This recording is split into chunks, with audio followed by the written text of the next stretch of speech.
நேயர்கள் அனைவருக்கும் சுதந்திர தின நல்வாழ்த்துக்கள்.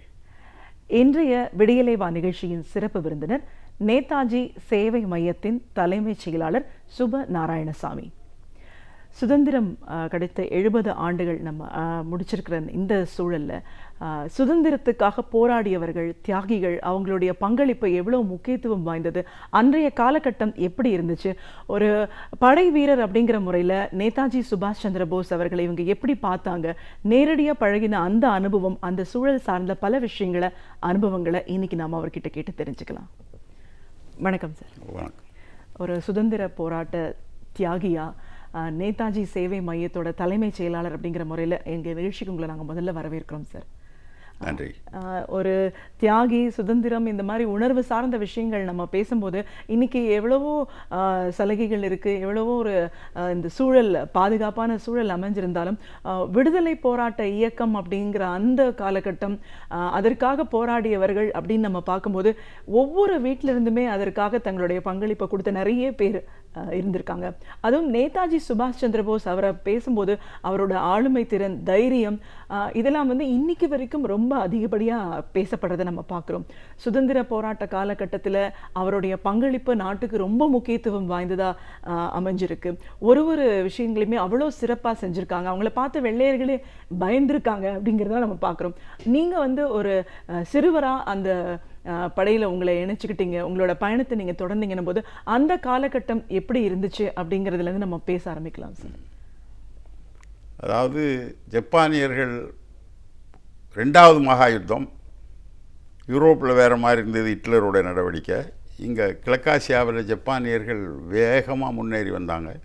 அந்த வகையில் மலாயா என்ற அந்த ஊரையும் சிங்கையும் அவங்க பிடிச்சிட்டாங்க. அப்போ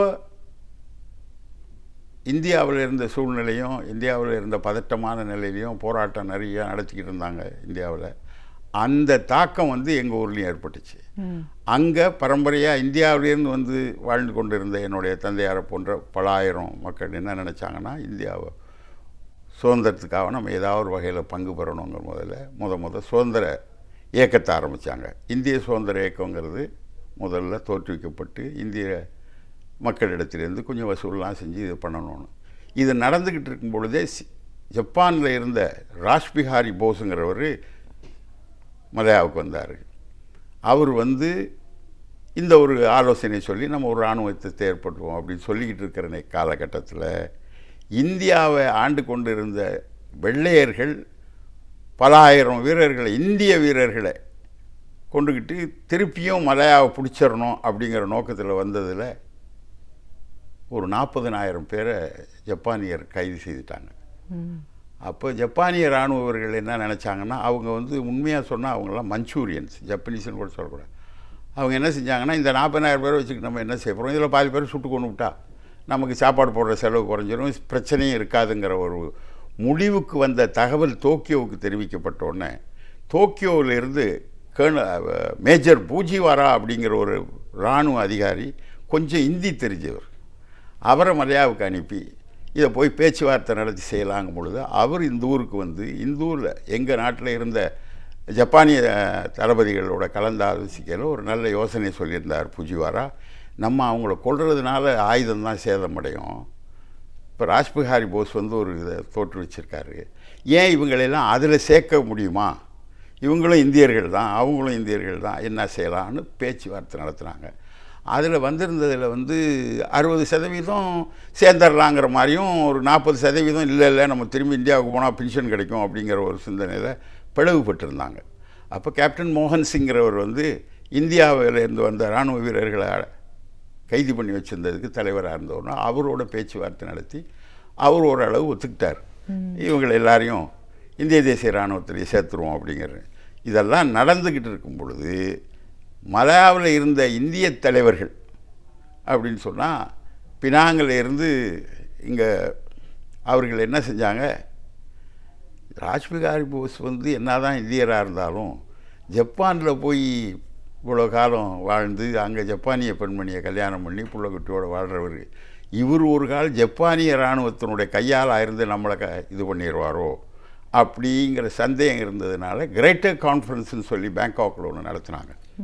அந்த கூட்டத்துக்கு வந்திருக்கும் பொழுது சில தலைவர்களுடைய இதை தெரிஞ்சு ராஜ்பார்ஜி உண்மையை சொல்லிட்டார். நீங்கள் நினைக்கிறதை நான் ஒத்துக்கிறேன். நீங்கள் என்ன நினைக்கிறீங்கன்னா, நான் ஜப்பான்காரனோட ஆளாக இருப்பணும்னு நினைக்கிறீங்க. ஆனால் இந்த போர் வெற்றி அடையணும். அதுக்கு என்ன செய்யலாங்க? ஜெர்மனியில் இருக்க நேதாஜியை எப்படியாவது நம்ம கொண்டாட பார்க்கணும். அதை நான் ஜப்பானியர்கள் தரப்பில் நான் பேசுகிறேன். ஜெர்மனியர்கள்ட்ட யார் பேசி அவரை கொண்டு வர்றது, அதான் பேச்சு. மேல் மட்டத்தில் ஏதோ பேச்சுவார்த்தையெல்லாம் நடத்தி 2 அரசும் ஒத்துக்கிட்டாங்க. ஹிட்லர் சைட்டில் இருந்த ஜெர்மனியர்களும் ஜப்பானிய சக்கரவர்த்தியும் ஒத்துக்கிட்டு, ஜப்பானிய நீர்மூழ்கி இந்துமா கடல் ஓரம் வரைக்கும் வரும். ஜெர்மனிய நீர்மூழ்கி இந்த எல்லையை தாண்டாமல் ஒரு குறிப்பிட்ட அளவுக்கு உள்ள மைலில் இறக்கி விடுவாங்க. அவர் போட்டில் வந்து இந்த ஜப்பானிய நீர்மூழ்கியில் ஏறி டோக்கியோவுக்கு போய் டோக்கியோவிலேருந்து சிங்கப்பூருக்கு வர்றதுன்னு ஒப்பந்தம் பண்ணி வந்தார். அப்பவும் அவர் என்ன சொன்னார், நான் நேராக கடலுக்குள்ளே போய் அங்கிட்டு போக மாட்டேன், என் தாய்நாட்டை பார்த்துட்டு தான் போவேங்கிற ஒரு கட்டாயப்படுத்தினார். அவர் சில சமயத்தில் அப்படிலாம் ஒரு இது சரின்னா அவங்க அந்த போட்டில் ரொம்ப அலையில் வந்து கஷ்டியாக வந்து இந்த போட்டில் சேர்ந்துட்டார். திரும்பி வந்து டோக்கியோவுக்கு போயிட்டு டோக்கியோவுக்கு பிற்பாடு அபிட் ஹசான் ஒரு தளபதி அவரோட வந்தார். திருப்பி ஜாவா வழியாக சிங்கப்பூர் வந்து சேர்ந்தார். சிங்கப்பூர் வந்த பிற்பாடு தான் 42 கடைசி அல்லது ஏப்ரலாக இருக்கும் தலைவர்கள்லாம் சந்தித்தாங்க. ராஜ்பிகாரி போஸ் உண்மையை சொல்லிட்டார், நான் உங்கள்கிட்ட தலைமைத்துவத்தை ஒப்படைச்சிட்றேன், நீங்கள் எடுத்துங்க, என்னை வச்சுக்கிட்டா வச்சுங்க, இல்லாட்டி பரவாயில்ல, என்ன ஒரு ஆலோசனை வச்சுங்க, இல்லாட்டி ஏதாவது வேலை கொடுங்க, நான் செய்கிறேன், ஆனால் நீங்கள் தான் தலைமை தாங்கணும்னு. இவரும் அதுக்கு ஏற்றுக்கிட்டு உடனே தலைமைத்துவ மாற்றம் ஏற்பட்டது. அதுக்கப்புறம் தான் உண்மையான இராணுவம் தோற்றுவிக்கப்பட்டது. நேதாஜி இந்தியாவிலேருந்து வந்திருந்த கைது செய்யப்பட்ட இராணுவ தளபதிகள்லாம் கூப்பிட்டு, ஹிந்தி தானே 2 பேரும் ஒன்றா பேசணுன்னு அவங்களுக்கு புரிஞ்சு போச்சு. ஏதோ இருக்கும், என்னப்பா நீனும் சப்பாத்தி நானும் சப்பாத்தி சாப்பிட்றேன், இதில் ஏன்டா சண்டை, இந்த பிடிச்சி அடைச்சி வச்சுருக்கேல. எங்கள் படையில் இருந்த தமிழ்நாட்டிலாம் அருமையாக பேசுவாங்க ஹிந்தி, அந்த அளவுக்கு ஒரு ஒற்றுமையாக இருந்தோம். அவங்களும் மனம் மாறிட்டாங்க. அடையே நம்மளால தான் அங்கிட்டு இருக்கான், இதில் என்ன இருக்குது, இந்தியாவுக்கு தானே சுதந்திரம் கேட்குறானுங்க, அவனு ஒன்றும் தனியாக கேட்கலையே, ஒத்துமையாகிட்டாங்க. அப்போ கேச்சே சினிமான்னு சிங்கப்பூரில் இருக்கிற இடத்துல ஜப்பானிய பிரதமரும் வந்து இருக்கும் பொழுது பிரகடனப்படுத்தினார், ஆங்கிலேய அமெரிக்க அரசுக்கு எதிராக இந்திய தேசிய இராணுவம் போரிடும். அதை போரின பிற்பாடு முத காந்திக்கு தான் சொன்னார். அவர் என்ன தான் கருத்து வேறுபாடு இருந்தாலும் காந்திஜியோட அவரை தந்தை மாதிரி பாவிச்சார். மற்ற தலைவர்கள்லாம் நான் சொல்ல தேவையில்லை, காந்திக்கிட்ட அவர் ரொம்ப மரியாதை வச்சுருந்தார். கண்டிப்பாக சார், எதை செஞ்சாலும் சொல்லுவார், பாபுஜிக்கிட்ட சொல்லி. அதுக்கப்புறம் இராணுவத்தை படித்தார். அப்போ தான் யோசித்தார், இராணுவத்துக்கு படையை நம்ம கொண்டு போகிறோம், இந்த படத்தில் இவ்வளோ வந்தால் அவங்களுக்கு பணிவிடை செய்யணும், மருத்துவ உதவி செய்யணுங்கிறதுக்காக ஒரு பெண்கள் படையை அனுப்பணும்னு ஜான்சி ராணி. ஒரே மாதத்தில் 1000 பெண்மணிகள். அவங்களுக்கு இந்தியான்னா என்னான்னு தெரியாது, எந்த பக்கம் இருக்குதுன்னு தெரியாது, ஹிந்தி தெரியாது, ஒன்றும் தெரியாது. ஆனால் அவ்வளவு பேருக்கு அந்த இதை பயிற்சி எடுத்து கொடுத்து 6 மாதத்தில் கன் எடுத்து ஒரு சுடக்கூடிய அளவுக்கு தகுதி வாய்ந்த பெண்மணிகளாக தயார் பண்ணார். அதில் ஒரு 300 பேரை முதல்ல பர்மாவுக்கு அனுப்பினார். மற்றவங்களாம் சிங்கப்பூர் விடாலாரியில் தயார் பண்ணிக்கிட்டு இருந்தாங்க. மற்ற அந்த காலகட்டத்தில் தான் எங்கள் தகப்பனார் வந்து அந்த லீக்கில் இருந்ததன் பயனாக இந்த படைவைக்கு நான் பங்களிக்கணும்னு சொல்லி எங்கள் அக்காவையும் எங்கள் மூத்த அண்ணனையும் அதற்கு பங்களித்தாங்க. அவங்க 2 பேரும் முழு இராணுவ ட்ரைனிங்கு போயிட்டு போனது. இப்போ எனக்கும் ஒரு ஆசை இருந்தது, சின்ன பிள்ளையாக இருக்கும், படிக்க முடியாது, ஜப்பான்காரன் இதெல்லாம் போய் தொந்தரவு, வசதி இல்லை, சாப்பாட்டுக்கு பிரச்சனை, அதனால் போய் ஒன்று போய் நிற்கும் பொழுது உனக்கு வயசு பத்தாதுன்ட்டான். ஆனால் 4 கொஞ்சம் இதாக இருப்பேன் பார்க்க அப்போவே. ஆனால் என்ன நினச்சாங்களோன்னு தெரியல, முடியாதுன்ட்டாங்க. அதுக்கு அப்புறம் தான் இந்த பாலகிருஷ்ணா தோற்றுவிக்கப்பட்டது. அதனால அதில் போய் சேர்ந்துக்கிட்டோம். அங்கே சோறும் போட்டாங்க, ட்ரைனிங் கொடுப்பாங்க. இந்த மம்பட்டி கணையில் ஒரு தாப்பால் அடித்து கீழே முட்டுக்கால் போட்டு பழகணும், எப்படி சுடுறது எதிரி அப்படிங்கிற ஒரு தைரியத்தை கொடுத்தாங்க. அது மாதிரி இருக்கும் பொழுது சிங்கப்பூருக்கு அவர் வந்து ஃப்ளைட்டில் இறங்கினாருன்னா அங்கேருந்து காரில் தான் வருவார். எல்லா ஊரும் தாண்டி தான் வருவார். ஒவ்வொரு ஊரையும் அவர் இருக்கிற தலைவர்களோட கலந்துக்குவார். பெரிய ஆதரவு, அபாரிதமான ஆதரவு அவருக்கு. யாரும் பணம் கொடுத்து சேரனா கூட சேர்ந்துருக்க மாட்டாங்க. அந்த அளவுக்கு தோட்டப்புறத்துலேயும் பட்டணத்துலேயும் இருந்தவங்களும் பணக்காரர்களும் தன் குழந்தை குட்டி எல்லாத்தையும் சேர்த்தாங்க. தமிழர்கள் மட்டும் நான் சொல்ல மாட்டேன், வட இந்தியர்கள் இருந்தாங்க, மலையாளிகள், தெலுங்கு, எல்லாரும் சேர்ந்தாங்க. அந்த இது அவருக்கு ரொம்ப மகிழ்ச்சியை கொடுத்துருச்சு. சைகோனுக்கு போனார், சைகோனிலேருந்து அப்புறம் இந்தோனேஷியா போனார், இப்படி பர்மா வரைக்கும் போனார். யுத்தம் நல்லா நடந்துச்சு. நான் என்ன சொல்ல வர்றேன்னா, நம்ம இந்தியாவினுடைய சுதந்திர தினத்தை கொண்டாட போகிறோம், கொண்டாடுற சமயத்தில் அவரை நினைக்கிறோம், அதான் முக்கியம். அவரை நினைக்கிறது தான் சால சிறந்தது. நிச்சயமாக சார், உங்கள் ஊரில் இருந்து பாடுபட்டு சுதந்திரத்துக்கு இருந்தவங்கள நான் குறையாக சொல்லலை. ஆனால் அவர்களுடைய அந்த தைரியமும் வீரமும் தான் இந்தியாவை விடுதலை அடைய வைக்கணும். அவருடைய ஸ்லோகன் வந்து சல்லோ டில்லி. அடுத்து அவர் சொன்னது, நீ எனக்கு ரத்தம் கொடு, நான் உனக்கு சுதந்திரம் கொடுக்குறேன் அப்படின்னு. அதுதான் இன்றைக்கும் மலேசியாவில் இருக்கிற இந்தியர்கள்னு எடுத்துக்கிட்டிங்கன்னா பெரும்பான்மையானவர்கள், ஏழாவட்டங்களை தவிர்த்த நேதாஜின்னா அது ஒரு தனிமொழி. மலேசியா வாழ் தமிழராக இருந்தாலும் அன்னைக்கு இந்தியர் அப்படின்ற ஒரு உணர்வோட அதோட சுதந்திரத்துக்காக பாடுபட்டவங்கன்னு சொல்லும்போது 3 மாதத்தில் ஒரு 1000 பெண்கள் படை உருவாக்கினது இன்னைக்கு வரைக்கும் ஒரு பெரிய சாதனை அப்படின்னு சொல்லலாம். அந்த ஒரு தேசிய படை உருவான விதம், அந்த காலகட்டத்தில் அவர் மேலே மக்கள் வைத்திருந்த நம்பிக்கை அப்படின்லாம் பேசும்போது நேதாஜி அவர்களோட தனித்துவத்தை பற்றி நிச்சயமாக பேசணும் சார். இன்னைக்கு இந்த ஒரு நேரத்தில் அவரோட ஆளுமை திறன், அவரோட தைரியம் வந்து இன்னைக்கும் வரைக்கும் போற்றக்கூடிய ஒரு விஷயமா தான் இருக்கு. அவர் எப்படிப்பட்ட மனிதர்? அவரோட பேச்சுக்கு மயங்காதவர்களே இல்லை. அவர் பேசினார்னா எல்லாத்தையும் மறந்துட்டு வர்ற மக்கள் தான் அன்னைக்கு இருந்தாங்க அப்படின்றாங்க. இது எவ்வளோ தூரம் நீங்க நேரில் பார்த்துருக்கீங்க? எனக்கு சின்ன வயசு, அப்போ இந்த அளவுக்கு கவனிக்க முடியாதுன்னா இப்போ நான் அதை உணர்றேன்.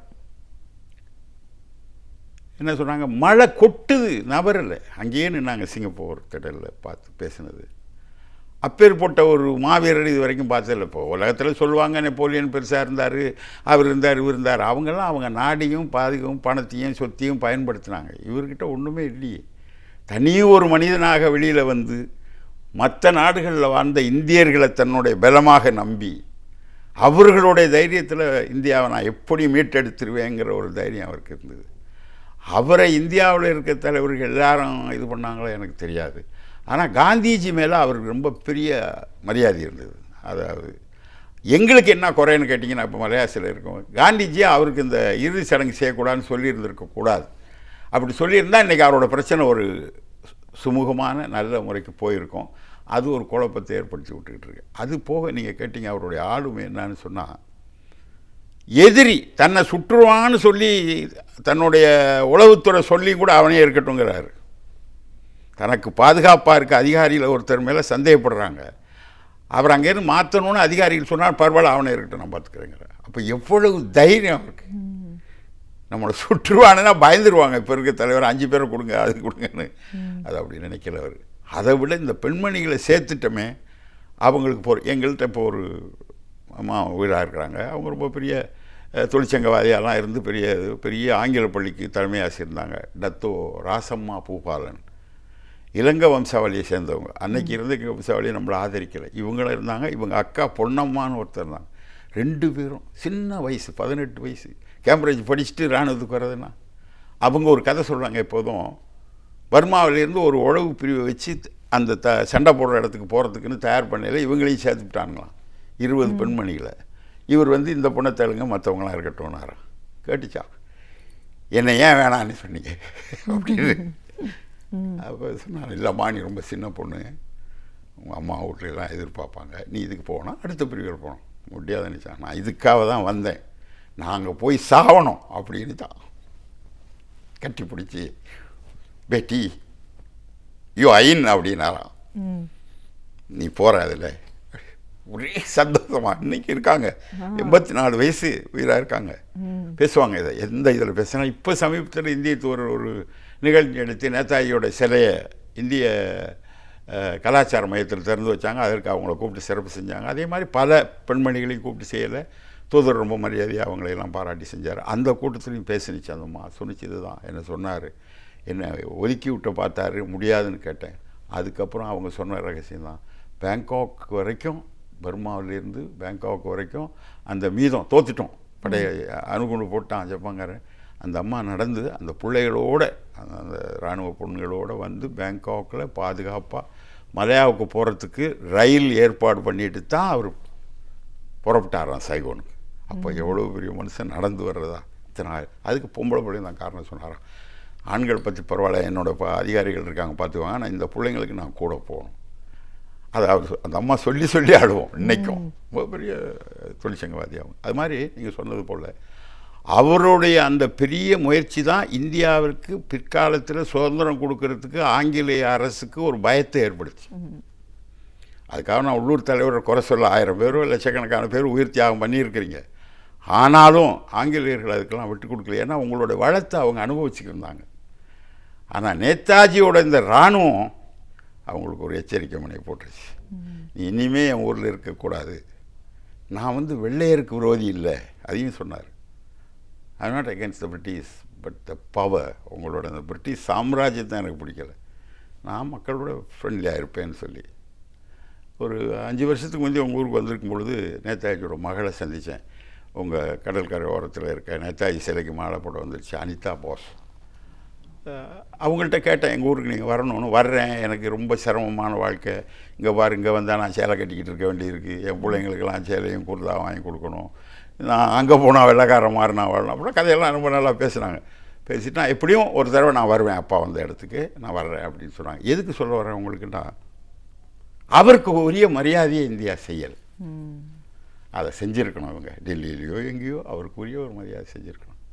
அதை அவங்க சேர்த்து வந்துட்டாங்க. இந்த வருத்தத்தை நான் வந்து 2 பேர்கிட்ட சொன்னேன். வாஜ்பாய்கிட்டையும் சொன்னேன், முன்னாள் ஜனாதிபதி குடியரசுத் தலைவராக இருந்த வெங்கட்ராமன் அவர்கள்ட்டையும் சொன்னேன். அப்படிங்களா, அவர் கேட்குறாரு, என்ன டெல்லியில் சிலை இல்லையா, நீ என்ன கேட்குறீங்களே, டெல்லியில் எங்கே இருக்குது சிலை என்ன. அதுக்கப்புறம் வச்சாங்க சென்னையில், அதுக்கப்புறம் தான் சிலை வந்துச்சு. கல்கட்டாவோட இடத்துலையும் மதுரையில் ஒரு இடத்துலையும் தான் அவருக்கு சிலை வச்சு. இன்றைக்கும் மதுரையில் இருக்க மக்கள் வந்து நேதாஜி மேலே ரொம்ப ஆர்வமானவங்க. இராணுவத்தின் இந்த முறையில் தான் வந்து நம்ம சுதந்திரத்தை அடைய முடியும் அப்படிங்கிறது ரொம்ப தீவிரமாக இருந்தாங்க. ஆனால் அந்த காலகட்டத்தில் பல இளைஞர்கள் நாடு முழுவதும் ஒரு பெரிய கொந்தளிப்போட அவருக்காக எதுவும் செய்யறதுக்கு தயாராக இருந்தாங்க. இளைஞர்கள் மனதில் அவர் இடம் பிடித்த விதம் பற்றி ஒரு பெரிய என்னன்னு சொல்லுவாங்க எங்கள் பாஷையில், ஒரு பெரிய உதாரணமான புருஷராக அவர் தெரிஞ்சார். இந்த வீர புருஷருக்கு நம்ம நிச்சயம் ஒத்துழையாக நிற்கணுங்கிற ஒரு எண்ணத்தை இளைஞர் பதிச்சிட்டார். அந்த இதுதான் எதையும் எதிர்பார்க்கலைங்க. இப்போ இராணுவத்தை சேர்ந்தால் எனக்கு ப்ரொமோஷன் கிடைக்குமா, எங்கள் உத்தியோகம் வீடு கோட்டேஷன், அது ஒன்றும் இல்லையே, சாப்பாடே கிடைக்குமான்னு தெரியாது அவங்களுக்கு. ஆனால் ஒன்று ஏற்படுத்தினார். அதுக்கு முந்தி நாங்கள்லாம் வெள்ளைக்காரனை கண்டா கை கட்டிக்கு நிற்கணும். எங்கள் அப்பாலாம் துண்டை தொகையில் இருக்க எடுத்துருவார், சில்பர் எடுத்துடணும். அப்படி பயந்தவங்கள வெள்ளையர்களோட வீரமாக நிற்கிற ஒரு இதை முதல்ல பூத்தினார். அதுக்கப்புறம் இந்த வேறுபாடு, கிறிஸ்தவர்கள், முஸ்லீம்கள், இந்துக்கள், இவங்களுக்குள்ள எங்களுக்கு இராணுவ லங்கர்னு சொல்கிற இடத்துல சமையலில் வந்து யாரும் வேறு கிடையாது, ஒரு சமையல் தான் எல்லாருக்கும். முஸ்லீம் அங்கே தான் சாப்பிட்ணும், கிறிஸ்தவரும் அங்கே தான் சாப்பிட்ணும், இந்துக்களும். அதுக்கு அவர் சொன்னார், மாடுங்க பயன்படுத்த மாட்டோம், கோழி நீங்கள் அதை செக் பண்ணுவார் வந்து. அதான் அவர் பெரிய பெரிய தலைவர்கள்லாம் அப்படிலாம் செய்கிற வழக்கம். நேராக வருவார், பார்ப்பார், எல்லாரையும் சிரித்து பேசிட்டு போவார். அந்த அளவுக்கு அவர்கிட்ட அந்த உணர்வும் பொறுப்பும் இருந்தது. அதனால் பாராட்டணும். எல்லாரையும் பார்க்க கவனிப்பார். சின்ன விஷயம் வந்தாலும் விசாரிப்பார். ஒரு சின்ன இன்சிடென்ட் சொல்கிறவங்களுக்கு, ஒரு ஜப்பானியர் ஒரு நம்ம அதிகாரியை அடிச்சிட்டார். ஏதோ ஒரு சென்ட்ரியில் நிற்கல, அவருக்கு வணக்கம் சொல்லன்னு அடிச்சிட்டார். அதை இன்னொரு எங்களுடைய தலைவர் லெப்டினன்ட் லக்ஷ்மணன் கிருஷ்ணனுங்கிறவர் நேதாஜி கண்டு கேட்டாராம், ஏன்னா அவன் அடிச்சிட்டான், நீங்கள் இன்னும் விசாரிக்கணும் சொன்னாராம். ஐயா, அவன் வந்து ஒரு நாடு, அவனுக்கு ஒரு கொடி, அவனுக்கு ஒரு இராணுவம் இருக்குது, நமக்கு என்ன இருக்குது, நமக்கு இன்னும் ஒன்றும் கிடைக்கலையே, கிடைச்சா நம்மளும் அதை செய்யலாம் அப்படின்னு ஒரு இது சொன்னோன்னே இவருக்கு மனசு ஆடிடுச்சா. என்னடா அப்படி ஒரு சின்ன விஷயத்துக்கு போய் கேட்கணும் தான் சொன்னான். அவனுக்கு தைரியம் இருந்து அடித்தான்னா அதான் காரணம், வேறு ஒன்றும் இல்லை. நமக்குன்னு ஒரு நாடு இருந்திருந்தால் நம்ம வச்சிடலாம். அது ஒன்று சரி சொல்கிறது மட்டும் இல்லாமல் அவர் எங்கே போனாலும் சொன்னார், இந்தியர்களை வந்து உலகம் மதிக்கிற அளவுக்கு நீங்கள் விவேகானந்தரை பற்றி பெருசாக சொல்கிறீங்க உங்கள் நாட்டில், ஆனால் எங்களுக்கு நேதாஜி விவேகானந்தருக்கு மேலே. ஆனால் அவர் சின்சியர்னு சொல்லலாம், ஆனால் அவர் அந்த அளவுக்கு எங்களை விட ஜெர்மனியில் இருக்கிற மக்கள் அவ்வளோ மரியாதை கொடுத்துருக்காங்க. அதனால் அவரோட பங்களிப்பு அதிகங்கிறது ஒரு பக்கம் இருக்க, உலக இந்தியர்களை ஒரு ஒற்றுமைப்படுத்தினார். அதாவது இந்தியாவுக்கு அயல்நாட்டில் இருக்கிற அத்தனை இந்தியர்களையும் ஒரு குரல், இந்தியாங்கிறதுக்கு ஒரு மரியாதை வர்றதுக்கு அவர் ஒரு காரணம். மற்றவர்கள் இன்றைக்கி எங்களை மதிக்கிறாங்க வெளிநாடுகளேன்னா அவர் தான் காரணம். வெள்ளையருக்கு முன்னால் நம்ம பெண்கள்லாம் நிற்கக்கூடிய, அந்த காலத்தில் வரக்கூடாது வெளியே ரோட்டுக்கு. சைக்கிளில் போகிற ஒருத்தம்னா இறங்கி நின்று வணக்கம் சொல்லிட்டு தான் போகணும், அந்த மாதிரி இருந்தோம். ஆனால் அவர் ஜப்பானியர்கள்ட்ட சொன்னார், என் நாட்டுக்கு சுதந்திரம் வாங்கிறதுக்கு என் படையும் உங்கள் படையும் சேர்ந்து தான் போரிடுறோம், ஆனால் ரத்தம் என் படையை சேர்ந்தவனோட ரத்தம் தான் அந்த மண்ணில் படணும்னு சொன்னார். யாராவது சொல்ல முடியுமா? நீங்கள் எனக்கு உதவி செய்றீங்க, உங்களை எதிர்த்து நான் இது செய்ய முடியுமா? அவன் ஜப்பான்காரன் தான் நமக்கு சோறு போடுறான், படக்குழு எல்லாம் அவன்கிட்ட சொல்கிறார். முதல் நாணயம் எங்கள் நாணயம் தான் இருக்கணும், உன் நாணயம் வரக்கூடாது. அப்படின்னா வெள்ளைக்காரன் போயிட்டு நீ வந்து அடித்து மறாது முடியாது. ஆனால் அதை ஜப்பானியர்கள் செய்து காட்டினாங்க. அந்தமான் நிக்கோபார் தீவை பிடிச்ச பிற்பாடு முதல்ல லோகநாதன், கர்னல் லோகநாதங்கிறவர் தான் கவர்னராக போட்டார். ஜப்பானியர்கள் போட்டாங்க. அந்த மாதிரி அதில் ரொம்ப நல்லா செஞ்சாங்க. அதை நம்ம ஜப்பானியர்களை குறை சொல்ல முடியாது. நம்பிக்கையாக நமக்கு எல்லாம் செஞ்சாங்க. சில இராணுவ ஏற்பாடுகளில் ஏதோ ஏற்றத்தாழ்வு இருந்திருக்கலாம். ஆனால் அவர் ரொம்ப உறுதியாக இருந்தார். என்னாட்டை நீ ஆளக்கூடாது, எங்களை வந்து ஆளணும். அதே போல் இந்த வீர ரத்தம் இந்த மண்ணில் படுமானால் அது வந்து இந்திய தேசிய இராணுவ வீரனுடையதாக இருக்கணும். ஜப்பானிய வீரனாக இருந்தால் நான் அதை சம்மதிக்க மாட்டேன்னார். நாணயத்தை அடித்தார். அதுக்கும் அதே மாதிரி செஞ்சார். அந்த மாதிரி உங்களுக்கு பல இதை கேட்கலாம். அப்புறம் எனக்கு தெரிஞ்ச ஒரு கேப்டன் இருந்தார். அவர் பேர் அமிர்க் சிங் கில்னு, ரொம்ப பெரிய தமிழ் பேசுவார். வட இந்தியர்லாம் சொல்லுவார், நாராயணசாமி நீ எங்கே இருந்தாலும் நீ உன்னோட ரூட் இந்தியனுங்கிறத மறந்துடாதேம்பார். ஹிஸ்ட்ரி டீச்சர் அவர். அந்த மாதிரி சில அயல்நாட்டில் வாழ்ந்த இந்தியர்களுடைய நெஞ்சங்களில் ஒரு வீர உணர்வை கொடுத்தது நேதாஜி சுபாஷ். அதை யாராலையும் மறுக்க முடியாது. கண்டிப்பாக சார். நேதாஜி சேவை மையத்தோட ஒரு தலைமை செயலாளர் அப்படிங்கிற முறையில் உங்களோட பங்களிப்பு இந்த மையத்தில் என்னவா இருக்குது சார்? அதாவது இந்திய தேசிய இராணுவத்திலேருந்து எல்லாம் போன பிற்பாடு இந்தியா எங்களை பற்றி ஒன்றும் நினைக்கலைன்னு நாங்களாக என்ன நினச்சோம்னா, அதில் சேவையாற்றிய ஜான்சி பொன்மணிகளையும் வீரமன்னவங்களெல்லாம் வச்சு ஆண்டுதோறும் ஒரு நிகழ்ச்சி நடத்தணும். ஒன்று அவருடைய பிறந்த நாள், ரெண்டாவது அக்டோபர் 21 சிங்கேயில் அவர் தோற்றுவிச்ச அந்த முதல் இந்திய சுதந்திர சர்க்கார். இந்த ரெண்டையும் நம்ம கொண்டாடுறதுக்குன்னு அந்த படையில் பங்கு பெற்றவர்களெல்லாம் ஒன்று சேர்த்து அந்த இயக்கத்தை ஆரம்பித்தோம். அது பின்னால் என்ன ஆயிடுச்சுனாக்கா, இந்தியாவில் வந்து தியாகிகளுக்கு பென்ஷன்றாங்க, நம்ம எழுதுனா அவங்க ஒழுங்காக ஒன்றும் செய்யலை. எங்களுக்கு அதை பற்றி நாங்கள் கவலைப்படலை, இன்னமும் கொண்டாடிக்கிட்டு இருக்கோம். அது வந்து உள்ளூரில் அப்போ வந்து மலையா சுதந்திரம் இல்லை. இப்போ அவங்க சொல்கிறாங்க, நீங்கள் என்ன இன்னமும் இந்தியாவுக்கே பாட்டு போடுறீங்க. அதை நான் வந்து உங்களுடைய முன்னாள் பிரதமர் மாண்புமிகு வாஜ்பாயிட்ட சொன்னேன். எனக்கு தெரியும் சிரிச்சுக்கிட்டார். ரொம்ப தங்கமான பிரதமர், வந்ததுலேயே அவர் தான். மற்றவங்களாம் கேட்டாங்க, அது சரி நீங்கள் அனுப்பி விடுங்க பார்க்குறோன்னு தான் சொன்னாங்க. இவர் தட்டி கழிக்கல. ஆனால் அவர் தான் எனக்கு வாக்களிச்சிருக்காரு. அது நடக்கும்னு நான் நம்பிட்டுருக்கேன். உங்களுக்கு நேதாஜி பேரால் ஒரு பொருத்தமான கலாச்சார மையத்தை கட்டித்தருவேன் அப்படின்னு அவர் சொல்லிட்டு போனார். இப்போ முடியாமல் இருக்கார் போல இருக்கு. ஆனால் அவர் சொன்ன சில கருத்துக்கெல்லாம் நான் அவர்கிட்ட எதிர்ப்பாலாம் பேசினேன். அவ்வளோவும் பேசிட்டு எனக்கு கிண்டலாக அவர் கேள்வி கேட்டார். 20 லட்சம் பேர் இருக்கிறீங்க, உங்களால் ஒரு கட்டணம் கட்ட முடியாதானே? நான் சொன்னேன், அது இல்லை மாண்புமிகு அவர் இல்லை. இங்கே இருக்கிற எங்களோட மற்ற இனத்துக்காரங்க எங்களை விசுவாசம் வந்து இன்னமும் இந்தியாவுக்கு இருக்குன்னு குறை சொல்கிறாங்க. அதுக்கு தான் ஐ அண்டர்ஸ்டாண்டார்.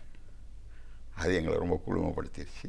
இப்போ வந்த பிரதமர் வந்து உங்களோட கலாச்சார மையத்துக்கு நேதாஜி சுபாஷ் சந்திர போஸ் இந்திய கலாச்சார மையம்னு பேர் மாற்றிருக்காங்க. அதுக்கு நம்ம இந்திய அரசாங்கத்துக்கு நன்றி சொல்லணும். இதுதான் இந்தியாவை பொறுத்த வரைக்கும் தொலைக்காட்சியில் நீங்கள் செய்கிற ஒரு தொண்டு. நேதாஜியோடைய சரித்திரத்தை போடுறதுனால வெளிநாட்டில் வாழ்கிற இந்தியர்களுக்கு ஒரு புதிய உணர்வையும் புத்துணர்ச்சியும் கொடுக்குது. அது நாங்கள் மறக்க மாட்டோம். எது எப்படி நடந்தாலும் உலகத்தில் அயல்நாட்டில் வாழ்கிற இந்தியர்கள் இந்தியாவை எக்காரணம் கொண்டும் குறை சொல்லவோ குறைச்சி மதிப்பிடவோ மாட்டோம். எங்களுக்கு இது வந்து ஒரு அரண். அதனால் நாங்கள் இதை பெருசாக மதிக்கிறோம். ஒரு சுதந்திர போராட்ட தியாகியா நேதாஜி அவர்களோட சேவை மையத்தின் தலைமைச் செயலாளர் அப்படிங்கிற முறையில் இன்னைக்கு இந்த சுதந்திர தின நல்நாளில் அந்த நாட்களில் சுதந்திரத்துக்காக போராடின தியாகிகள் அப்படின்னு நம்ம சொல்லும்போது நேதாஜி அவர்களோட பங்களிப்பு எவ்வளோ முக்கியத்துவம் வாய்ந்ததாக இருந்திருக்கு. ஒரு விஷயத்தையும் அவர் எந்த அளவுக்கு ஒரு ஆளுமை திறனோட கையாண்டிருக்காரு, அந்த இளைஞர்கள் மத்தியில் அவர் எந்த அளவுக்கு நீங்காக இடம் பிடிச்சிருந்தாரு, எவ்வளோ கடினமான ஒரு போராட்டத்திற்கு பிறகு நமக்கு இந்த சுதந்திரம் கிடைச்சிருக்குன்னு உங்களோட அனுபவங்கள் சார்ந்த பல விஷயங்களை எங்களோட நீங்கள் முழுமையாக பகிர்ந்ததுக்கு நன்றி. எனக்கும் ஒரு வாய்ப்பு அளித்து இந்த செய்திகளை உங்களோட பங்கேற்றுக் கொள்வதற்கு வாய்ப்பு அளித்தமைக்கு நன்றி.